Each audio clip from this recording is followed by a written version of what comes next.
Today we're reading out of As Bill Sees It under the topic of alcoholism as an illness. We begin our reading on page 4.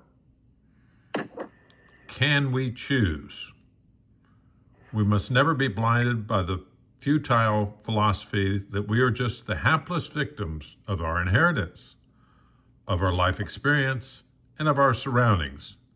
That those are the sole forces that make our decisions for us. This is not the road to freedom. We have to believe we can really choose. As active alcoholics, we lost our ability to choose whether we would drink. We were the victims of a compulsion which seemed to decree that we must go on with our own destruction. Yet we finally did make choices that brought about our recovery. We came to believe that alone we were powerless over alcohol. That was surely a choice, and a most difficult one. We came to believe in a higher power. We came to believe that a higher power could restore us to sanity when we became willing to practice AA's 12 steps. In short, we chose to become willing, and no better choice did we ever make. 27. Okay, I get 27. All right. 27. Daily reprieve. We are not cured of alcoholism. What we really have is a daily reprieve contingent on the maintenance of our spiritual condition. We of AA obey spiritual principles, at first because we must, then because we ought to, and ultimately because we love the kind of life such obedience brings. Great suffering and great love are AA's disciplinarians. We need no others. 32. Moral responsibility. Some strongly object to the AA position that alcoholism is an illness. This concept, they feel, removes moral responsibility from alcoholics. As any AA knows, this is far from true. We do not use the concept of sickness to absolve our members from responsibility. On the contrary, we use the fact of fatal illness to clamp the heaviest kind of moral obligation onto the sufferer, the obligation to use AA's 12 steps to get well. In the early days of his drinking, the alcoholic is often guilty of irresponsibility. But once the time of compulsive drinking has arrived, he can't very well be held accountable for his conduct. He then has an obsession that condemns him to drink and a body sensitive to alcohol that guarantees his final madness and death. But when he is made aware of his condition, he is under pressure to accept AA's program of moral regeneration. 35. Okay, suffering transmuted. AA is no success story in the ordinary sense of the word. It is a story of suffering transmuted under grace into spiritual progress. For Dr. Bob, the insatiable craving for alcohol was evidently a physical phenomenon which bedeviled several of his first years in AA, a time when only days and nights of carrying the message to other alcoholics could cause him to forget about drinking. Although his craving was hard to withstand, it doubtless did account for some part of the intense incentive that went into forming Akron's group number 1.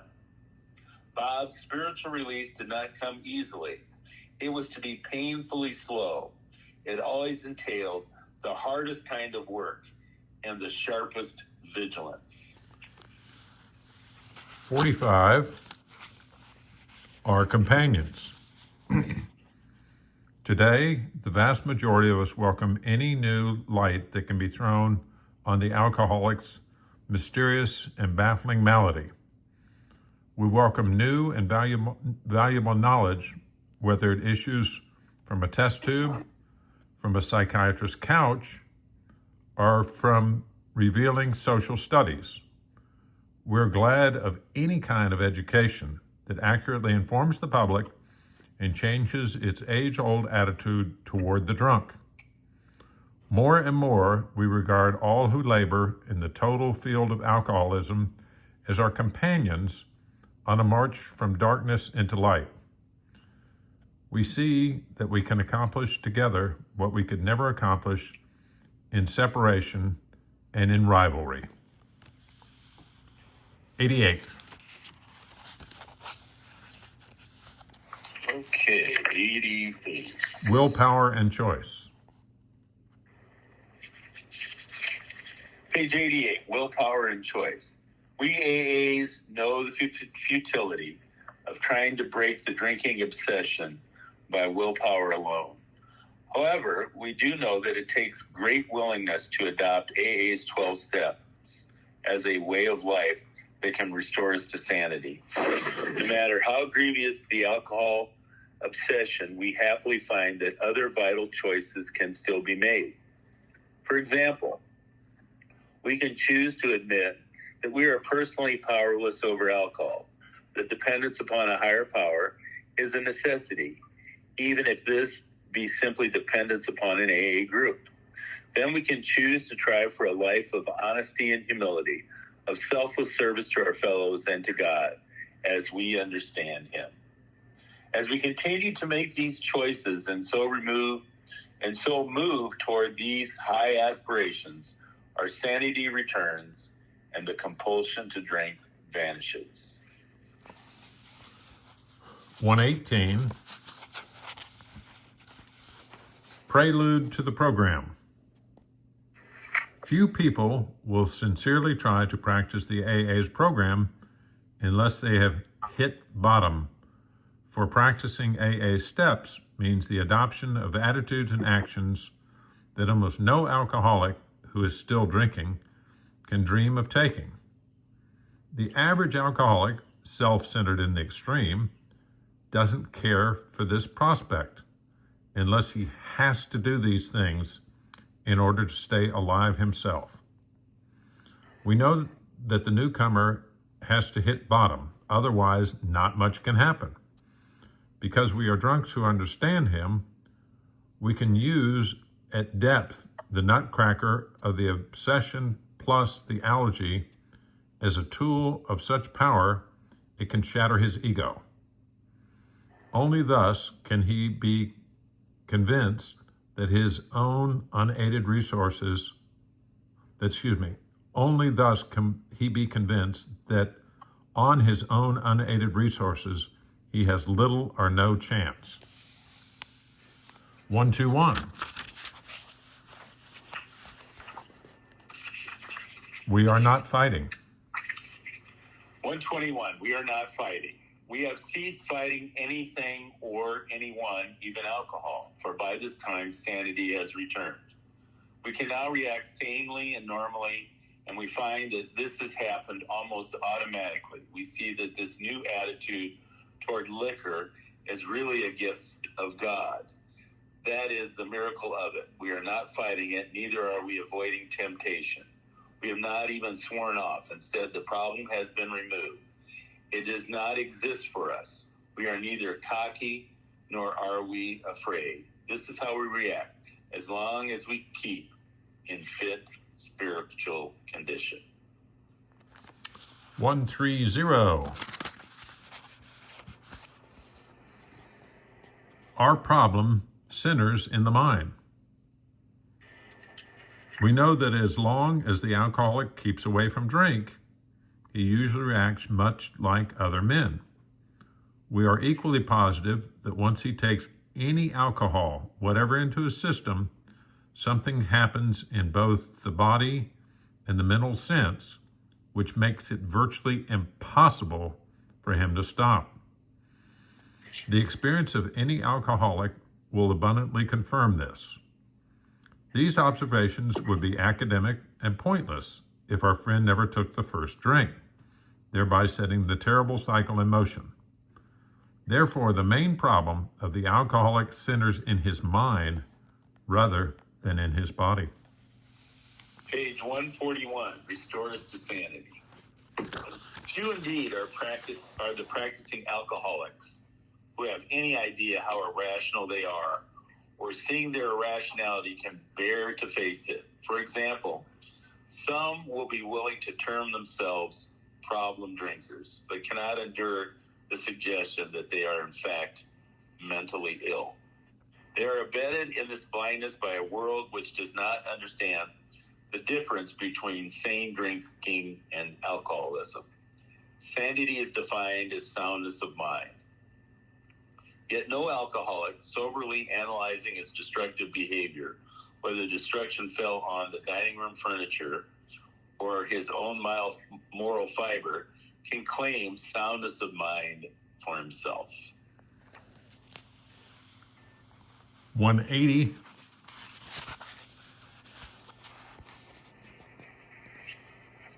Community problem. The answer to the problem of alcoholism seems to be in education.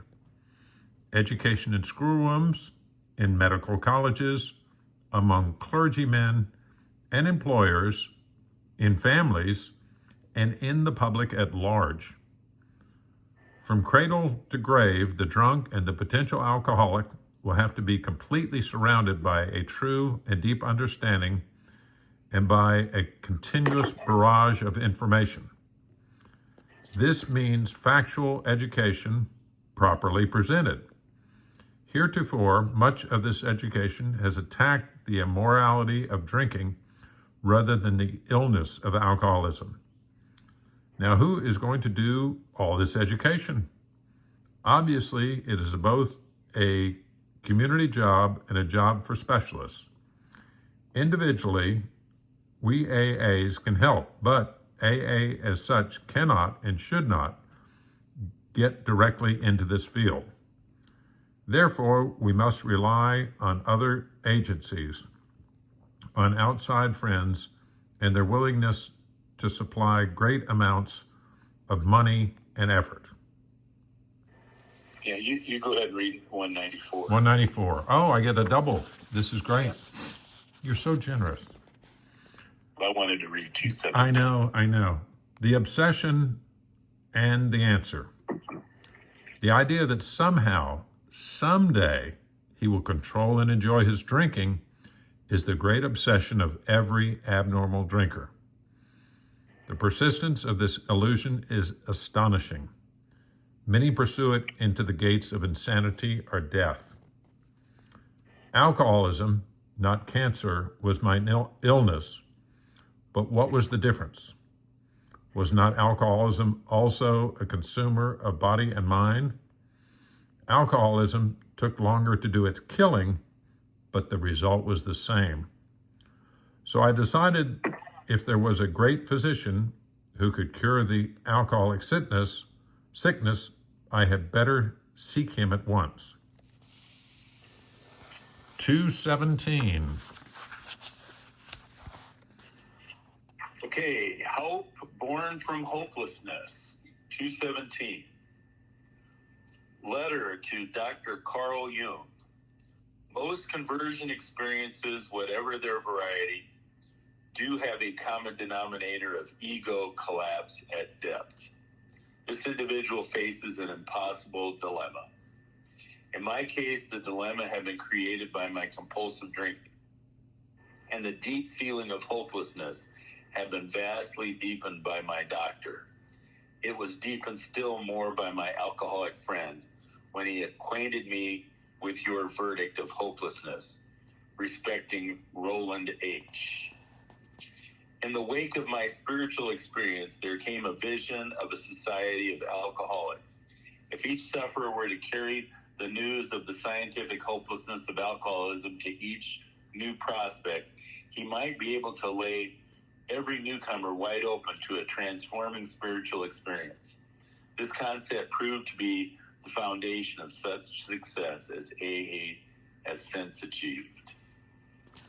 Now, were you going to do the 218? Or no, you... No, you go ahead. Okay. Okay. Happy when we're free. For most normal folks, drinking means release from care, boredom, and worry. It means joyous intimacy with friends and a feeling that life is good. But not so much with us in those last days of heavy drinking. The old pleasures were gone.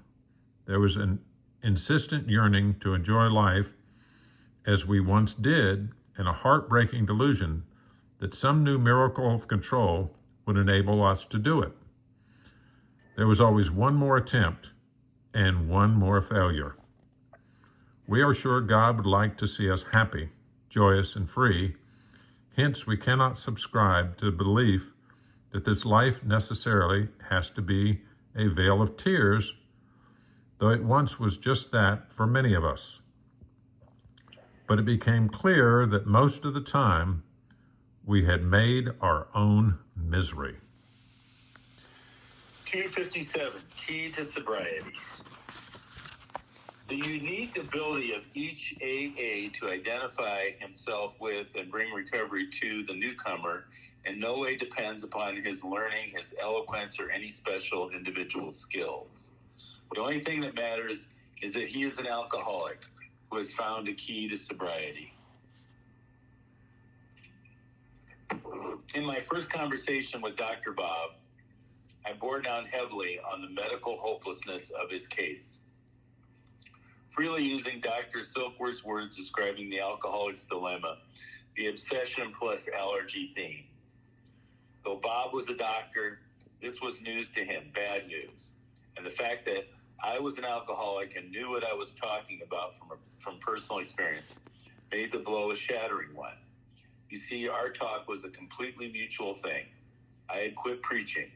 I knew that I needed this alcoholic as much as he needed me. And our final reading this morning is 283, Powerless Over Alcohol.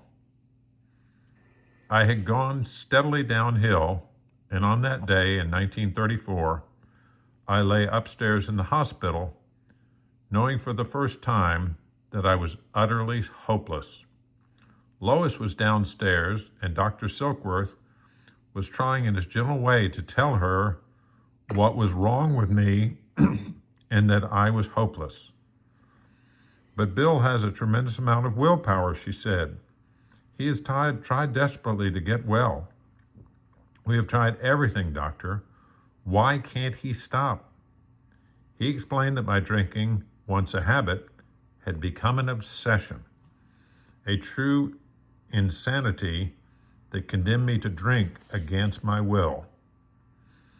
In the late stages of our drinking, the will to resist has fled. Yet when we admit complete defeat and when we become entirely ready to try AA principles, our obsession leaves us and we enter a new dimension, freedom under God as we understand him.